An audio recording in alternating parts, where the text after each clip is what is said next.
ចានៅទាំងនេះយ៉ាងម៉េចនឹងបងគ្រាន់តែបំរើកងទ័ពមានទៅជួយណាគ្រាន់តែមួយខែសោះនេះពួកអូនគិតថាបងទៅរាប់ឆ្នាំមែនទេហ៎ពេលនេះប្រទេសជាតិកំពុងតែត្រូវការបងបើសិនជាបងមិនទៅទេពួកអូនគិតថាអូនរស់នៅបានសុខស្រួលទេបងសន្យាជាមួយនឹងពួកអូនតាមសមត្ថភាពបងទៅពេលនេះនៅពេលដែលបងធ្វើការងារនៅក្នុងជួរកងទ័ពឲ្យតែបងខំប្រឹងច្បាស់ជាមានតំណែងណាមួយមិនខានទេដូច្នេះហើយមុនពេលដែលបងទៅធ្វើសង្គ្រាមនោះពួកយើងទាំងអស់គ្នាគួរតែណែខំផលិតកូនឲ្យបានច្រើនបន្តិចទៅតែបានដែរទេសម្រុកយុគនឹងប៉ុន្តែលោកម្ចាស់ខ្ញុំខ្លាចតែថ្ងៃនោះខ្ញុំមិនអាចធ្វើបានទេ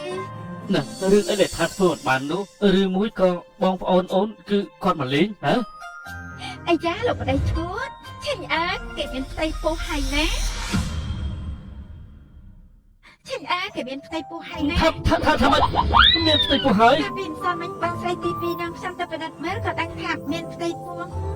ថាបាច់ពួកយើងគឺសិតតែមានផ្ទៃពោះដូចគ្នាណាលោកម្ចាស់ចាមើលបងស្រីធំចុះមើលចុះកុំអត់បងសិតសាច់អត់ព្រមប្រាប់បងមុនទេចាំពេលនេះឲ្យទៅប្រែចាក់ទៅនេះអូនតែម្ដងនេះអូនចាប់អានតែប៉ុណ្ណោះសំតាណាល្អណាស់លោកស្រីធំលាក់បានជិតយ៉ាងនេះមិនព្រមប្រាប់បងទេពេលនេះឲ្យទៅអូនប្រាប់បងអូនដឹងថាអូនធ្វើយ៉ាងនេះគឺអូនខំអូនសុំទោសប៉ុន្តែបើសិនជាបងពិតជាត្រូវការមែននោះឲ្យសាយជៀនគេបងពេញជាមួយអូនចឹងខ្ញុំគឺជាទេសកលខ្ញុំនឹងធ្វើតាមលោកស្រីទាំងអស់តែខ្ញុំធ្វើតាមលោកស្រីជានិច្ចអធិស្ឋានមុននឹងសម្ដែងគឺការពិតលឺថាបងមានផ្ទៃពោះបងពិតជាសប្បាយចិត្តខ្លាំងណាស់ពេលបងទៅធ្វើសង្គ្រាមបងច្បាស់ជាជោគជ័យធ្វើឲ្យកូនមានមោទនភាពចំពោះឪរបស់វាប៉ុន្តែមុននឹងទៅបងសុំស្ដាប់សំឡេងកូនបងបន្តិចមើលចេះធាក់ចេះកម្រាស់ហើយទៅនៅឆ្លាតដូចជាឪវាដែលអត់ណោះអីពួកយើងស្ទើរតែមានផ្ទៃពោះទេពួកយើងធ្វើមិនដឹងទេ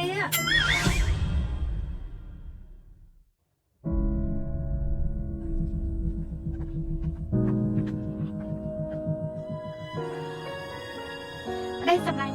ក្នុងជួរកងតបអបាក់ណាក្នុងនេះមានពលក្រៀមបើសិនជាបងឃ្លានបងពិសាទៅណាប្តីសម្លាញ់ពេលនេះខ្ញុំបានរៀបចំអសត់ខ្លះដាក់នៅក្នុងបង្វេចបើសិនជាបងត្រូវរបួសទៅលើសមរភូមិបងកុំភ្លេចយកវាព្យាបាលអសត់តែហើយលោកអីឯងក៏ខ្ញុំនឹងសាយយានបានជួយចូលរួចហើយតែពេលដែលបងចូលប្រយុទ្ធនៅលើសមរភូមិលោកអីត្រូវតែពាក់វាឲ្យជាប់នឹងខ្លួនណាពួកអូនកុំបារម្ភអីប្តីរបស់អូននឹងវិលត្រឡប់មកវិញដោយសុខសុវត្ថិភាពអូនមានកបែបនេះកុំកាន់អីមកឲ្យមកបងទៅញ៉ាំទៅសម្រាប់ទៅ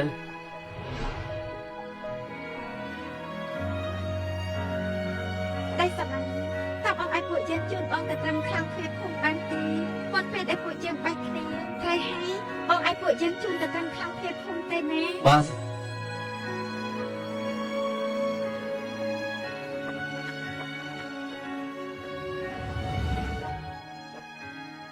អីអាកូនប្រុសពេលដែលកូនទៅបម្រើកងទ័ពត្រូវតែថែរក្សាខ្លួនឯងផងអត់ដឹងឯនោះតដេខំហាត់ក្បាច់គូតកុំលេងបាច់ពីខ្លាំងពេក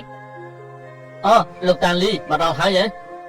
លោកពូលីហើយបានជាពូប្រែទៅជាក្មេងទៅវិញស្រីណាទឹក4នាក់នេះគឺសិតតែជាប្រពន្ធរបស់លោកពូមែនទេត្រូវហើយ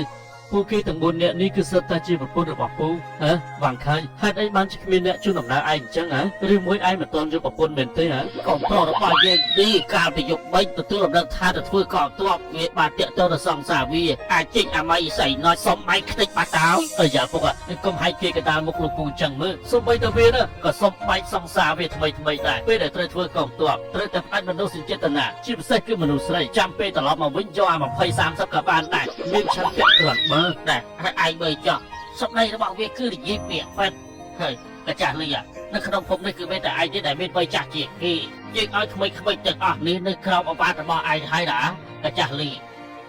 សូមជួយមើលពួកគេផលបានទេក៏មិនរំអីសាមិញខ្ញុំសន្យាជាមួយនឹងពួកគេត្រូវតែនាំពួកគេត្រឡប់មកវិញឲ្យបានហ្នឹងទាំងអស់គ្នាឲ្យត្រៀមខ្លួនរស់ហើយឬនៅ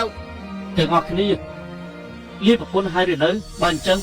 ពួកយើងប្រញាប់ទៅដើម្បីការពារមនុស្សដែលយើងស្រឡាញ់ពួកយើងមិនខ្លាចស្លាប់ទេត្រូវតែមានភាពក្លាហានដើម្បីការពារមនុស្សដែលយើងស្រឡាញ់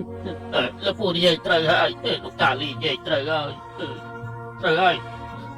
សំដៀបងអូន ពួកអូនទាំងអស់គ្នាត្រូវតែថែរក្សាខ្លួនផងបងទៅហើយ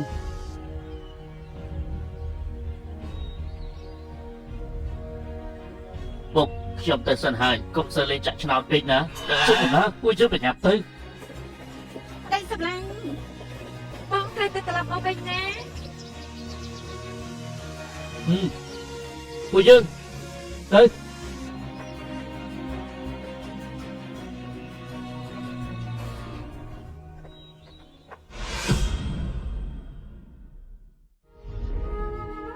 ចាដើរមិនទាន់បានប្រហែលគីឡូផងម្នាក់លីនដាផ្លិលហើយ លោកតាមានបទពិសោធន៍ច្រើនចឹងឯងមិនចេះហត់ទេចំណែកពួកខ្ញុំនៅក្មេងជើងមិនសូវរឹងម៉ានទេ បើសិនជារសៀលនេះយើងមិនទៅដល់ទេច្បាស់ជាមានបញ្ហាហើយគ្រាន់តែដើរឯងហត់ប៉ុណ្ណឹងតែបើស្រីហើយវិញនិយាយវិថាអាចារ្យឯងនេះរត់លឿនជាងអាប៉ូឡូទៀតលោកតាលីអាប៉ូឡូស្អីគេទៅប្រាប់ឯងក៏ស្គាល់ដែរប្រញាប់ទៅហើយយ៉ាទីបំផុតពួកយើងមកដល់មន្ទីរហើយសុំទោសរបស់ទាហាន ពួកឯងសិតតែជាអ្នកដែលមកធ្វើទាហានមែនទេហេតុអីបានជាយើងពេលមកខាងនេះ សុំទោសផងរបស់ទាហានអធិស្ឋានពួកខ្ញុំមកពីភូមិលៀបចាទុំរំម្ដងពិតជាឆ្ងាញ់ណាស់អធិស្ឋាន បានហើយយកពួកឯងចាប់ចូលទៅ បាទអរគុណ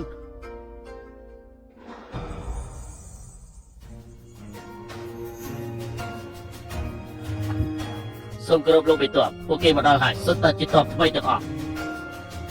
ភូមិលិនចាគឺមកក្រោយគេបង្អស់លោកហើយការងារមួយនេះតួឯងចាប់ចែងហើយបាទ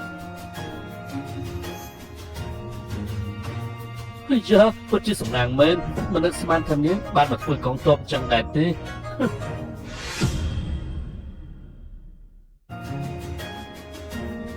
ហើយយ៉ាពិតជាសំណាងមែនមិននឹកស្មានថានាងបានមកធ្វើកងទ័ពចឹងដែរទេ អណែលបងសៅពួកអស់នេះមើលទៅដូចជាមកពីភូមិលិនចានោះអីបើតាមខ្ញុំដឹងឪពុករបស់ដែលស្លាប់នោះគឺដោយសារតែអ្នកភូមិនេះពេលនេះគឺជាឱកាសដែលយើងសងសឹកហើយយើងត្រូវតែកម្ចាត់ពួកវាចោលពេលយើងឡើងតំណែងជាមេតបណាលបងសៅទុកចិត្តជាប់មើលទៅមានតែលបងទេដែលមានអំណាចជាងគេនោះពួកឯងទាំងអស់គ្នាសឹកខ្សៀរឿងស្អីហ្នឹងមិនក៏បញ្ឈរឲ្យស្រួលទៅ